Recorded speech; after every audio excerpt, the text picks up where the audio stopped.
Governor Ron DeSantis is taking a page from President Donald Trump's playbook. He is creating a DOGE task force with the goal of making government smaller. West 2 News political reporter Greg Fox is here in studio with a breakdown of what to expect. And Greg, Florida is already running pretty lean when it comes to government workers. It is. That's the Department of Management Services interpretation based on the findings of a report that shows Florida has the fewest number of state workers per capita than any other state. And while the governor says the number of troopers and corrections officers will grow, there are plenty of other places to cut. I say we were Doge before Doge was cool. Republican Florida Governor Ron DeSantis praised the chainsaw-wielding Doge master Elon Musk, head of the Department of Government Efficiency under President Donald Trump, who has already directed the layoffs of thousands of IRS, Social Security, and other federal workers. I think it's really good. I think taxpayers need to have a seat at the table in Washington.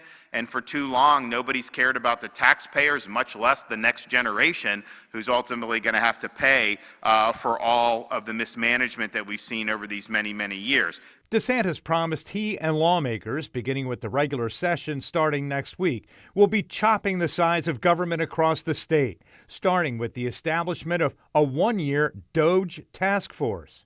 To continue to streamline our government and to continue to eliminate unnecessary bureaucracy and to continue to ensure tax dollars are used in the most efficient way possible. The task force will oversee the cutting of 740 positions in state government, ending 70 state boards that the governor considers irrelevant, and begin to utilize artificial intelligence to review vendor contracts. The governor also wants to review local city and county budgets and have audits of every college and university, especially for classes and programs deemed unnecessary that can be scrapped. Here's another example of Governor Ron DeSantis grandstanding, using his platform to appeal to a political agenda. Local Democratic State Representative Anna Eskamani reminds us that Republicans have been running the Capitol since the late 90s. So if they now think government is too big, they made it that way. The problems are with the fact that we have a broken unemployment system, that we don't have regulation of insurance companies and their predatory and fraudulent behavior.